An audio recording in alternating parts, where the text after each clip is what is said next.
몽골 정부가 영웅 칭호를 수여한 외국인 노동자들이 있습니다.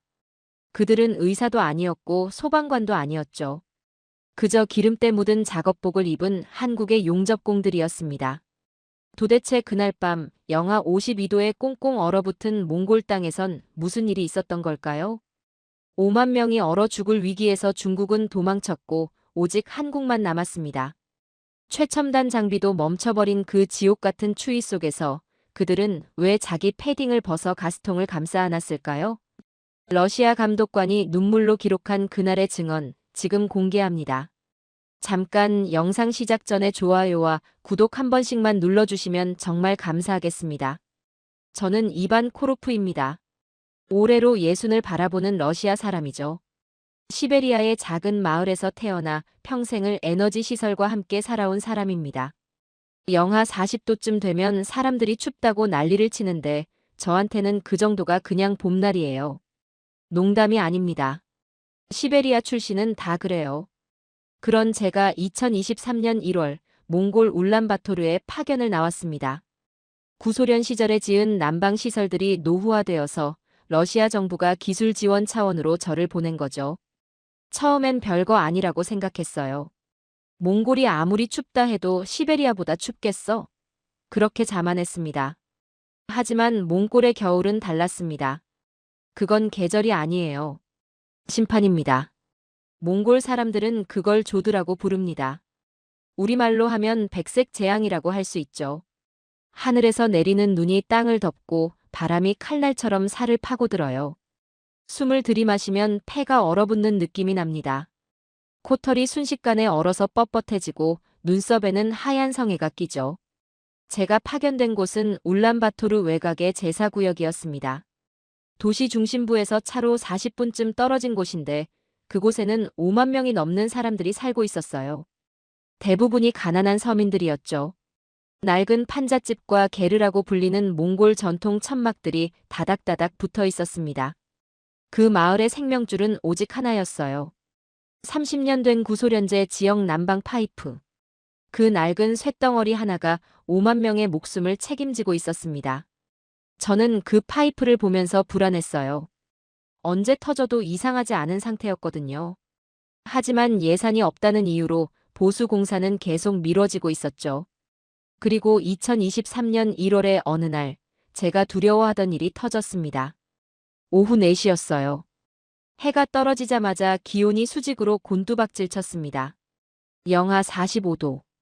기상청 예보는 오늘 밤 영하 52도까지 떨어질 거라고 했죠. 52도가 어느 정도인지 아십니까? 침을 뱉으면 땅에 닿기도 전에 얼어버립니다. 뜨거운 물을 공중에 뿌리면 순식간에 얼음 결정이 되어 흩날려요. 강철도 유리처럼 쉽게 깨지는 온도입니다. 그때였습니다. 지축을 울리는 굉음이 들렸어요. 쾅! 무전기가 비명을 질렀습니다. 비상, 비상. 이번 메인 파이프가 터졌다. 압력이 떨어진다. 온수가 멈췄다. 저는 즉시 현장으로 달려갔습니다. 상황은 절망적이었어요. 노후된 밸브가 한파를 견디지 못하고 동파된 겁니다. 파이프에서 뜨거운 물이 솟구쳐 올랐는데 그게 공중에서 바로 얼음 결정으로 변해 흩날렸습니다. 마치 분수가 순식간에 얼어붙은 것 같았죠. 도시 전체로 향하던 온기가 끊겼습니다. 5만 명에게 공급되던 따뜻한 물이 사라진 거예요. 이게 무슨 의미인지 아십니까? 영하 52도에서 난방이 끊기면 집 안 온도는 2시간 만에 영하로 떨어집니다. 4시간이면 영하 20도. 6시간이면 사람이 얼어 죽기 시작해요. 특히 노인들과 아이들은 버티지 못합니다. 저는 마을을 떠올렸습니다. 제가 며칠 전에 둘러본 그 마을 말이에요. 게르 안에서 할머니가 손주를 품에 안고 있던 모습이 떠올랐습니다. 할머니는 제게 따뜻한 수제비 한 그릇을 대접해 주셨죠. 이가 다 빠진 입으로 웃으시면서 러시아에서 온 손님이라고 손주한테 자랑하셨어요. 그 할머니가, 그 어린 손주가 오늘 밤을 넘기지 못할 수도 있습니다. 이것은 재난이 아니었어요. 사형 선고였습니다. 저는 즉시 유지보수를 맡고 있는 중국 건설사 H사의 소장을 찾았습니다. 그들은 이 지역 난방시설의 유지보수 계약을 따낸 거대 기업이었어요. 최신식 유압 장비와 대형 트럭, 수십 명의 기술자를 보유한 회사였죠. 그들이라면 이 위기를 해결할 수 있을 거라고 생각했습니다.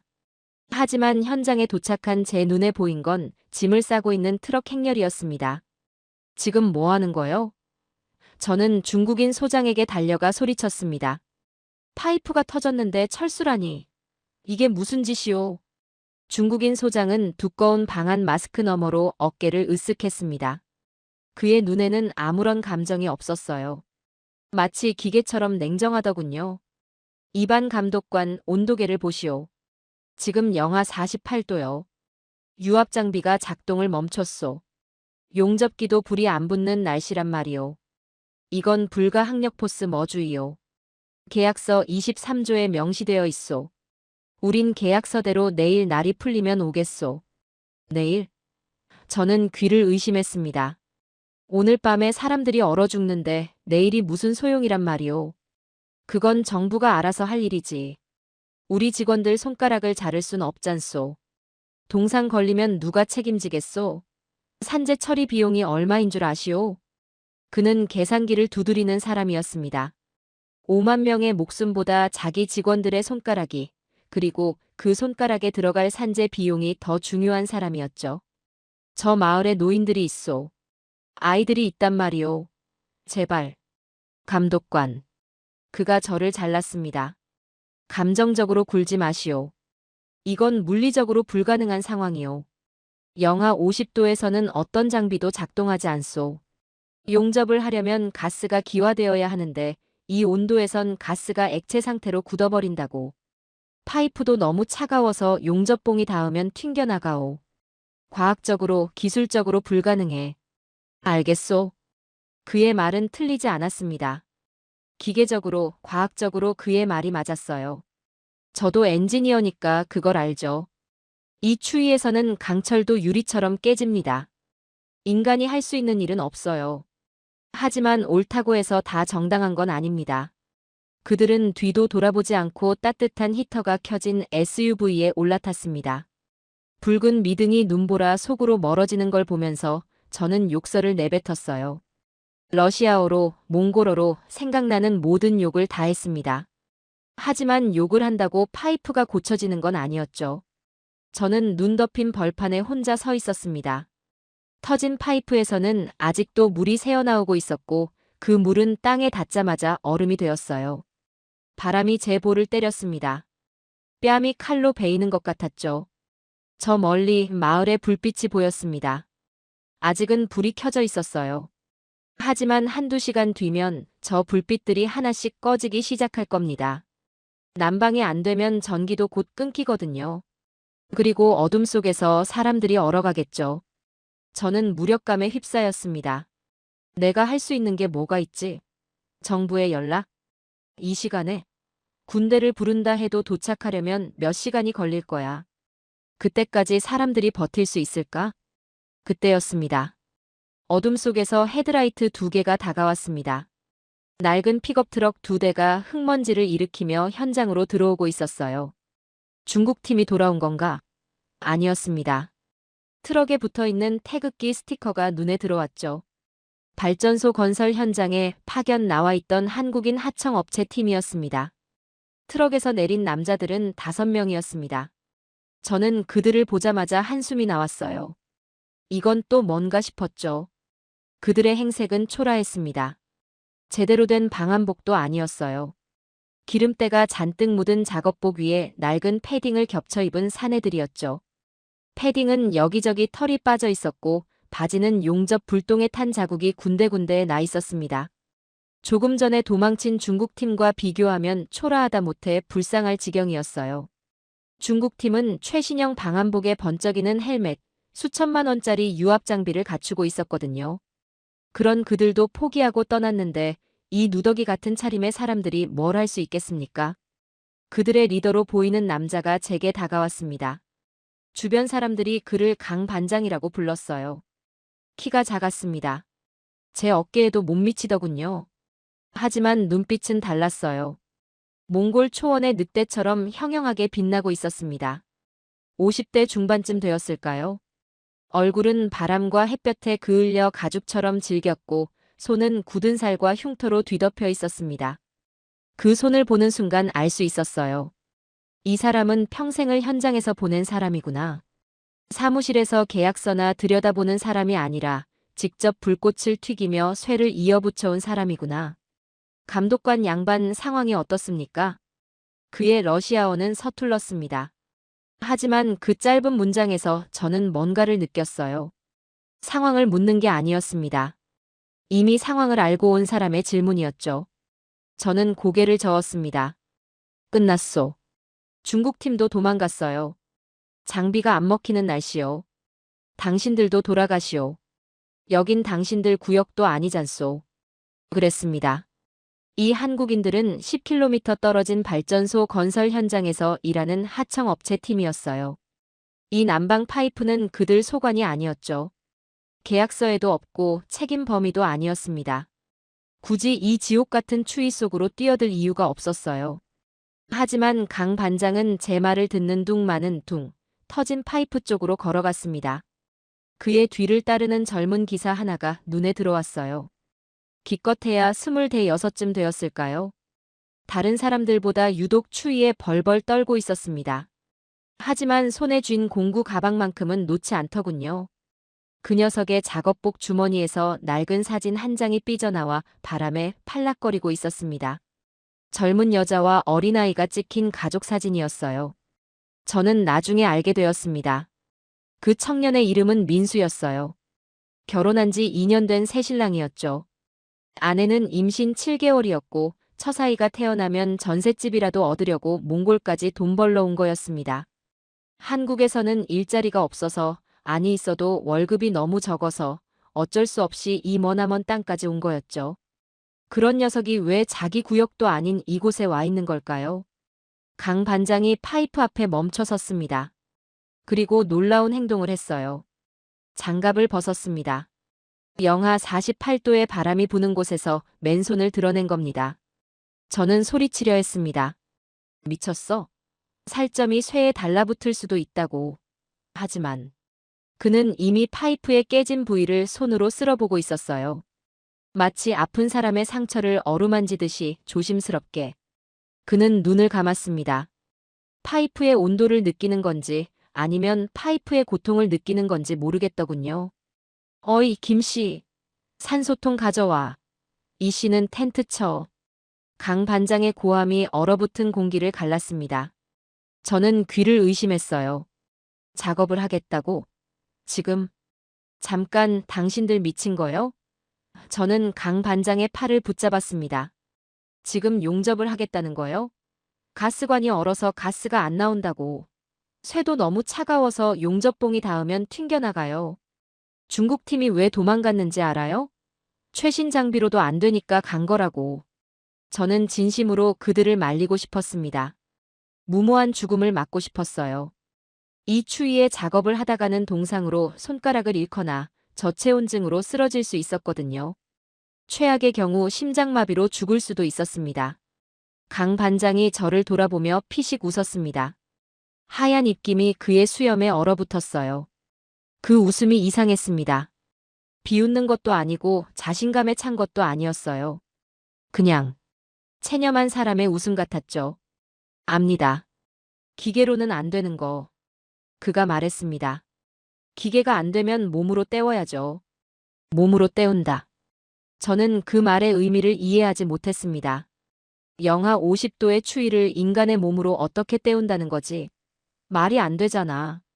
강 반장이 저 멀리 마을 쪽을 가리켰습니다.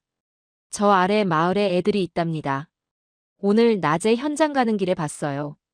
코 빨갛게 얼어서 눈싸움하던 꼬마들. 우리 애들도 한국에 있으면 저만 할 텐데. 그는 잠시 말을 멈췄습니다. 어찌 그냥 갑니까? 그 한마디였습니다. 논리도 없고 계산도 없었어요. 러시아의 매뉴얼에도 중국의 계약서에도 없는 이유였죠. 그냥 저 마을에 아이들이 있으니까. 그 아이들이 자기 아이들 또래니까. 그래서 갈 수 없다는 거였습니다. 저는 할 말을 잃었습니다.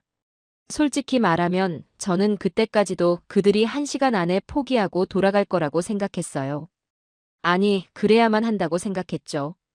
자연의 힘 앞에서 객기를 부리는 건 죽음을 자초하는 일이니까요. 시베리아에서 그런 사람들을 많이 봤습니다. 자만하다가 얼어 죽은 사람들을. 하지만 이 한국인들은 뭔가 달랐습니다. 그들의 눈에는 자만이 없었어요. 대신 뭔가 다른 게 있었죠. 그게 뭔지 그때는 몰랐습니다. 나중에야 알게 되었어요. 그건 책임감이라는 거였습니다. 계약서에 적힌 책임이 아니라 가슴에 새겨진 책임. 사람이 사람으로서 져야 할 책임 말이에요. 밤 9시. 기온은 영하 50도를 돌파했습니다. 이 추위가 어느 정도인지 설명하기가 어렵네요. 침을 뱉으면 땅에 닿기 전에 얼어서 얼음 알갱이가 되어 떨어집니다. 눈물이 나오면 볼 위에서 그대로 얼어붙어요. 숨을 내쉬면 하얀 입김이 눈썹과 수염에 달라붙어 성해가 됩니다. 금속을 맨손으로 만지면 살점이 그대로 떨어져 나가죠. 한국인들은 돌아가지 않았습니다. 그들은 파손된 파이프 주변에 허름한 천막을 쳤어요. 트럭 짐칸에 있던 방수포를 꺼내서 대충 엮은 것이었죠. 바람을 막기 위한 조치였지만 몽골의 바람은 그런 얇은 천 따위는 신경도 쓰지 않았습니다. 천막이 강풍에 찢어질 듯 펄럭였어요. 안에 있는 사람들의 체온을 조금이라도 지켜주기는커녕 오히려 바람이 틈새로 비집고 들어와 더 춥게 만들었죠. 저는 차마 그들을 두고 갈 수가 없었습니다. 내 차의 헤드라이트를 현장 쪽으로 비춰주고 엔진을 켜둔 채 지켜보았어요. 히터 바람이 나오는 차 안에서도 추웠습니다. 저 밖에서 작업하는 사람들은 오죽하겠습니까? 예상대로였습니다. 용접은 불가능했어요. 강 반장이 토치에 불을 붙이려 했지만 가스가 나오지 않았습니다. 가스통 안에 프로판 가스가 너무 차가워져서 액체 상태로 굳어버린 거예요. 기체가 되어야 불이 붙는데 이 온도에서는 기화 자체가 안 되는 겁니다. 푸슈, 푸슈. 토치에서는 힘없는 소리만 났습니다. 불꽃은커녕 연기조차 나오지 않았어요. 전동 그라인더도 마찬가지였습니다. 배터리가 방전되어 꿈쩍도 하지 않았죠. 리튬 배터리는 영하 20도만 되어도 성능이 급격히 떨어지는데 영하 50도에서는 아예 죽어버립니다. 손으로 돌리는 수동 공구들도 문제였어요. 윤활유가 얼어붙어서 부품이 움직이지 않았거든요. 모든 물리 법칙이 그들의 작업을 거부하고 있었습니다. 젊은 기사 민수가 울먹이며 소리쳤어요. 손가락 감각이 없어진 듯 장갑 낀 손으로 가스통을 발로 걷어찼습니다. 저도 그 심정을 이해했어요. 이게 바로 자연의 힘입니다. 인간이 아무리 발버둥 쳐도 자연이 거부하면 끝이에요. 중국팀이 도망친 게 비겁해서가 아니었습니다. 현명했던 거죠. 싸워서 이길 수 없는 싸움에서는 물러서는 게 맞으니까요. 보통의 기술자라면 여기서 포기합니다. 장비 탓을 할 수 있는 완벽한 명분이 있으니까요. 가스가 안 나와서 배터리가 죽어서 온도가 너무 낮아서 누가 뭐라 하겠습니까? 자연재해 앞에서 어쩔 수 없었다고 하면 되는 거죠. 하지만 한국인들은 달랐습니다. 강 반장이 갑자기 트럭 짐칸으로 뛰어갔어요. 그리고 무언가를 꺼내기 시작했습니다. 핫팩 몇 개, 보온병에 담긴 뜨거운 물, 그리고 자신들이 가져온 여벌의 옷가지들이었죠. 그가 소리쳤습니다. 야, 다들 벗어. 저는 내 귀를 의심했어요. 벗으라고? 이 추위에? 영하 50도에서 옷을 벗으라고? 그들이 정말로 작업복 위에 입고 있던 두꺼운 거위 털파카를 벗기 시작했습니다. 1명, 2명, 3명. 모두가 겉옷을 벗어 손에 들었어요. 그 아래에는 얇은 작업복밖에 없었습니다. 영하 50도의 허허벌판에서 겉옷을 벗다니. 집단 자살이라도 하려는 건가 싶었죠. 그게 아니었습니다. 그들은 벗은 파카로 얼어붙은 가스통을 감쌌어요. 가스통 표면에 하얗게 성에가 끼어 있었는데 그 위를 두꺼운 옷으로 감싸고 또 감쌌습니다. 그리고 놀라운 장면이 이어졌어요. 민수와 또 다른 인부가 파카로 감싼 가스통을 자신의 품에 꼭 끌어안았습니다. 마치 갓난아기를 안듯이 소중한 생명을 품듯이 얼음덩어리나 다름없는 가스통을 맨가슴에 바짝 끌어당겼어요. 으윽. 신음소리가 새어나왔습니다. 차가운 냉기가 그들의 몸으로 전해지는 게 눈에 보였어요. 입술이 파랗게 질려갔고 얼굴이 새하얗게 변했습니다. 이를 악물고 버티는 그들의 턱 근육이 바들바들 떨렸죠. 그제야 저는 깨달았습니다. 이들이 뭘 하려는 건지. 인간의 체온 36.5도. 그 열기로 영하 50도의 가스통을 녹이려는 거였습니다. 기계가 안 되니까 자기 몸을 난로로 쓰겠다는 거였어요. 가스통이 따뜻해지면 안에 있는 액화가스가 기화되고 그러면 토치에 불을 붙일 수 있으니까요. 원시적이었습니다. 처절했어요. 21세기에 최첨단 장비가 있는 시대에 인간의 체온으로 기계를 녹이겠다니. 하지만 그것이 그들이 가진 유일한 방법이었습니다. 저는 천막 안으로 들어갔어요. 가까이서 보니 더 처참했습니다. 가스통을 안고 있는 민수의 얼굴에서 땀이 흘렀다가 그대로 얼어붙고 있었어요. 추위와 고통이 뒤섞인 표정. 눈가에 눈물이 맺혔다가 얼음이 되어 속눈썹에 매달렸죠. 이건 기술이 아니었습니다. 이건 투쟁이었어요.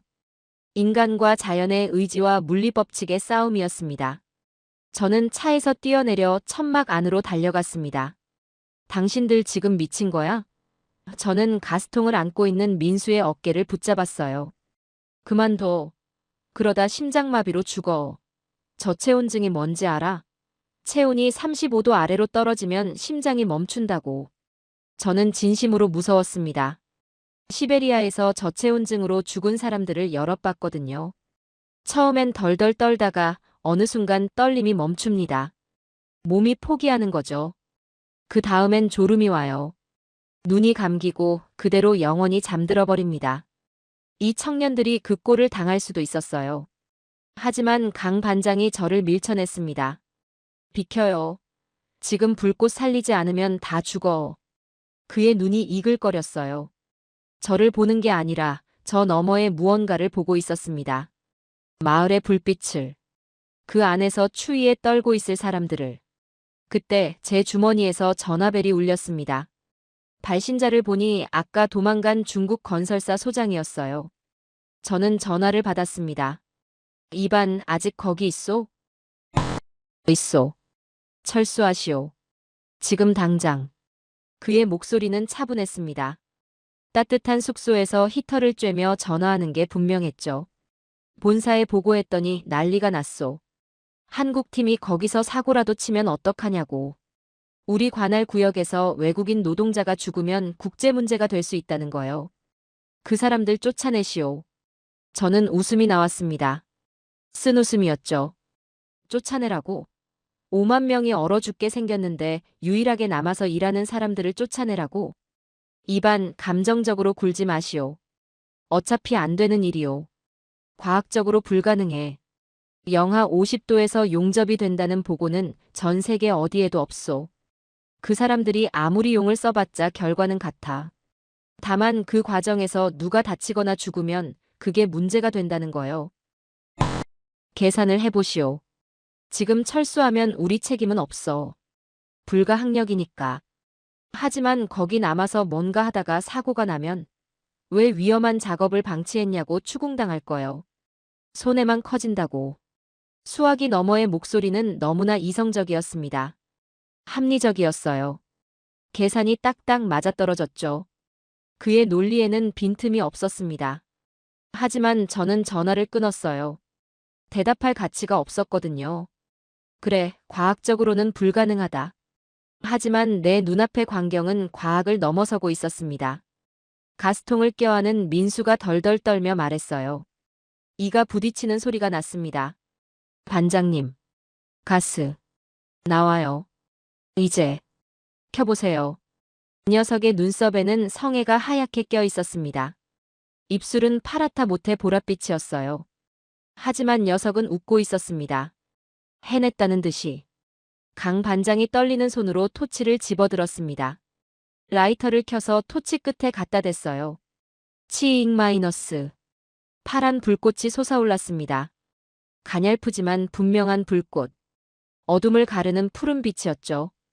그 불꽃을 보는 순간 저는 눈시울이 뜨거워졌습니다. 저 불꽃은 가스통에서 나온 게 아니었어요. 민수의 체온이 타오르는 거였습니다. 청년의 36.5도가 그의 생명력이 불꽃으로 변한 거였죠. 강 반장이 그 불꽃을 파이프에 갖다 댔습니다. 하지만 파이프는 너무 차가웠어요. 용접봉이 닿자마자 쇠가 비명을 지르며 튀어올랐습니다. 타다닥. 불똥이 사방으로 튀었죠. 안 돼. 묻질 않아. 예열 없이는 용접이 불가능했습니다. 쇠가 너무 차가우면 용접봉이 녹아붙지 않고 튕겨나가거든요. 제대로 붙이려면 파이프 자체를 어느 정도 데워야 하는데 그러려면 예열용 히터가 필요합니다. 하지만 그런 장비가 있을 리 없었죠. 강 반장이 잠시 하늘을 올려다보았습니다. 검은 하늘에 별들이 차갑게 빛나고 있었어요. 마치 인간들의 발버둥을 비웃는 것 같았죠. 그가 결심한 듯 소리쳤습니다. 토치 2개 더 붙여. 동시에 지진다. 3개의 토치로 한 점을 동시에 가열하면 예열 히터 없이도 온도를 올릴 수 있습니다. 하지만 그건 가스통을 안고 있는 사람이 2명 더 필요하다는 뜻이었어요. 남은 인부들이 주저하지 않았습니다. 그들도 자신의 파카를 벗었어요. 얇은 작업복 차림으로 얼음 같은 가스통을 끌어안았죠. 그들은 둥그렇게 모여 앉았습니다. 서로의 등을 맞대고 덜덜 떨면서 가스통을 품에 안고 체온을 나누기 시작했어요. 그 모습을 보는 순간 저는 다큐멘터리에서 본 장면이 떠올랐습니다. 남극의 펭귄들이 혹한을 버티기 위해 서로 몸을 밀착시키는 허들링이라는 행동이 있어요. 바깥쪽에 있는 펭귄이 추위를 막아주고 안쪽 펭귄이 체온을 보존하는 방식이죠. 하지만 펭귄은 자기 자신을 위해 뭉칩니다. 살아남기 위해서요. 이 사람들은 달랐어요. 얼굴도 모르는 몽골 사람들을 위해 자기 체온을 내어주며 얼음덩어리를 껴안고 있었습니다. 자기 목숨을 걸고. 저는 그때 깨달았습니다. 이건 계산된 희생이라는 것을. 그들은 몰라서 뛰어든 게 아니었어요. 위험한 줄 알면서 뛰어든 겁니다. 자기가 다칠 수 있다는 걸, 어쩌면 죽을 수도 있다는 걸 알면서. 그래도 저 마을의 아이들을 위해, 노인들을 위해 선택한 거였죠. 시작한다. 눈 감아. 강 반장의 신호와 함께 3개의 토치가 동시에 파이프의 한 점을 공략했습니다. 파란 불꽃 3줄기가 어둠 속에서 춤을 췄어요. 불꽃이 튀고 쇳물이 녹아내리기 시작했습니다. 강 반장의 손놀림은 신들린 듯했어요. 30년 경력이라더니 그 세월이 손끝에 고스란히 담겨 있었습니다. 그는 용접면도 제대로 쓰지 않았어요. 맨눈으로 불꽃을 노려보며 한 땀 한 땀 쇠를 이어붙였죠. 용접공들 사이에서는 그걸 눈 용접이라고 부른다더군요. 불꽃을 직접 보면 눈이 상하는데 오랜 경력자들은 감각만으로 작업할 수 있다는 겁니다. 그의 손등으로 불똥이 튀었습니다. 치직 살 타는 냄새가 났어요. 저는 소리를 지르려 했지만 강 반장은 손을 떼지 않았습니다. 이를 악물고 용접봉을 밀어 넣었죠. 으랴압. 그건 기압인지 비명인지 모를 소리였습니다. 고통과 의지가 뒤섞인 포효였어요. 그 소리가 얼어붙은 몽골의 밤하늘을 갈랐습니다. 그때 옆에서 가스통을 안고 있던 민수가 휘청거렸어요. 몸이 옆으로 기울더니 그대로 쓰러질 것 같았습니다. 민수야, 정신 차려. 동료들이 소리쳤어요. 누군가 민수의 뺨을 찰싹 때렸습니다. 엄마 생각해. 마누라 생각해. 뱃속에 애기 있잖아. 집에 가야지. 저체온증 초기 증상이었습니다. 체온이 떨어지면 먼저 졸음이 옵니다. 뇌가 에너지를 아끼려고 신체 기능을 하나씩 꺼버리는 거죠. 그 졸음에 빠지면 다시는 깨어나지 못합니다. 민수가 고개를 들었어요. 초점 없는 눈으로 허공을 보다가 동료의 얼굴을 알아봤습니다. 입술이 파르르 떨렸죠. 괜찮아요. 아직 버틸 수 있어요. 하지만 녀석의 손은 이미 하얗게 질려 있었습니다. 동상 직전이었어요. 저는 더 이상 방관자로 있을 수 없었습니다. 트럭에 있던 비상용 털담요와 핫팩을 전부 꺼내들고 천막 안으로 뛰어들었어요. 이거 덮어. 그리고 교대해. 나도 돕겠네. 저는 민수의 손에서 가스통을 뺏어 들었습니다. 그 순간 저는 비명을 지를 뻔했어요. 차가웠습니다. 아니, 차갑다는 말로는 부족해요.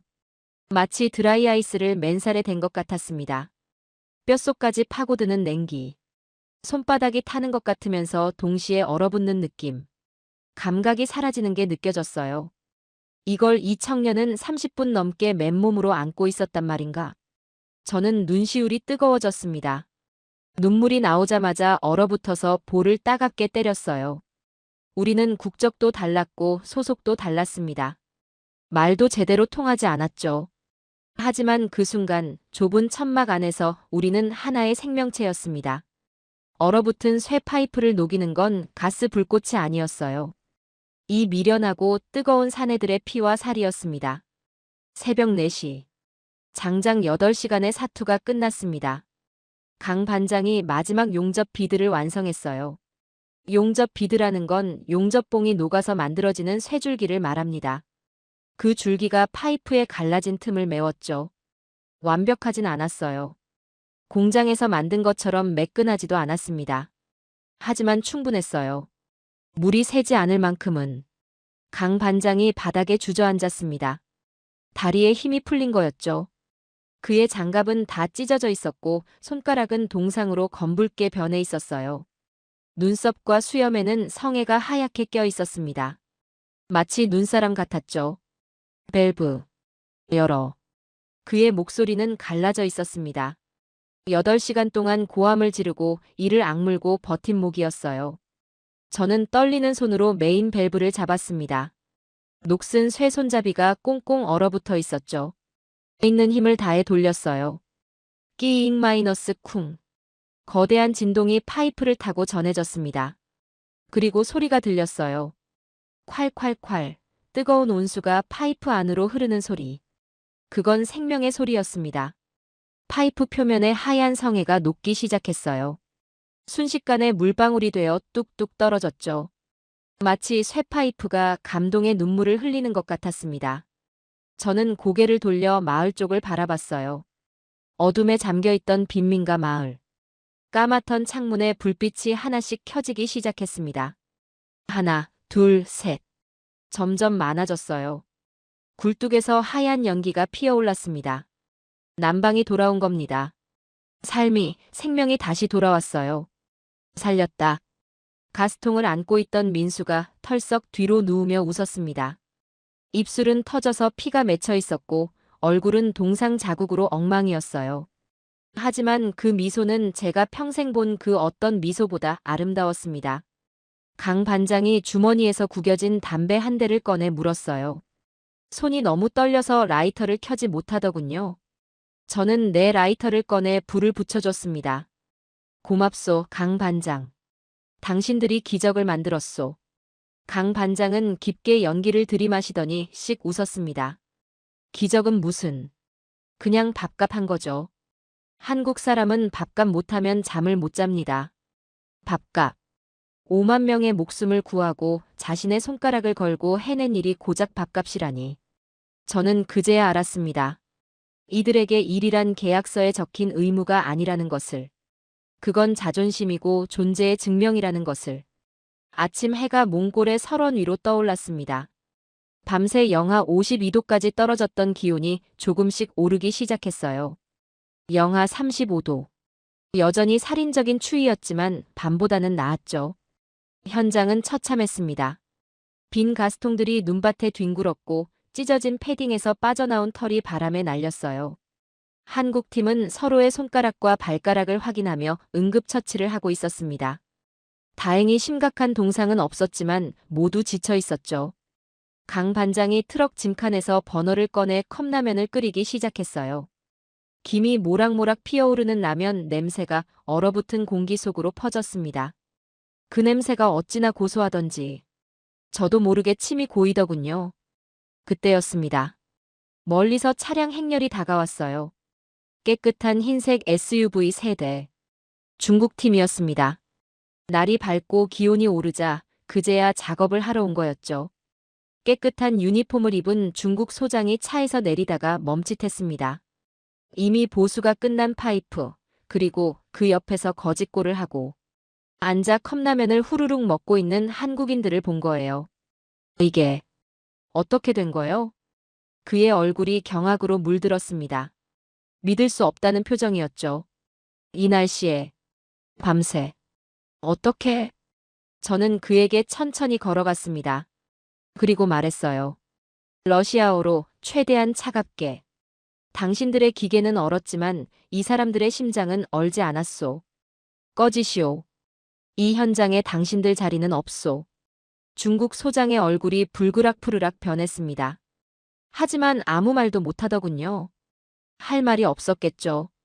그들은 돌아서서 차에 올라탔고 왔던 길로 사라졌습니다. 그날 오후 몽골 정부 관료들이 현장에 도착했어요. 그들은 한국 팀의 손을 붙잡고 고개를 숙였습니다. 통역을 통해 이런 말을 전하더군요. 당신들 덕분에 우리 국민 5만 명이 살았습니다. 몽골은 이 은혜를 절대 잊지 않겠습니다. 민수가 쑥스러운 듯 머리를 극적였어요. 그 녀석 주머니에 있던 가족 사진은 밤새 구겨지고 젖어서 엉망이었지만 민수는 이제 떳떳하게 웃고 있었습니다. 집에 돌아가면 자랑스럽게 말할 수 있을 테니까요. 아빠가 몽골의 아이들을 지켰다고. 저는 그날 밤 업무 일지에 이렇게 적었습니다. 수리 완료. 소요 시간 8시간. 그러나 수리비는 청구 불가.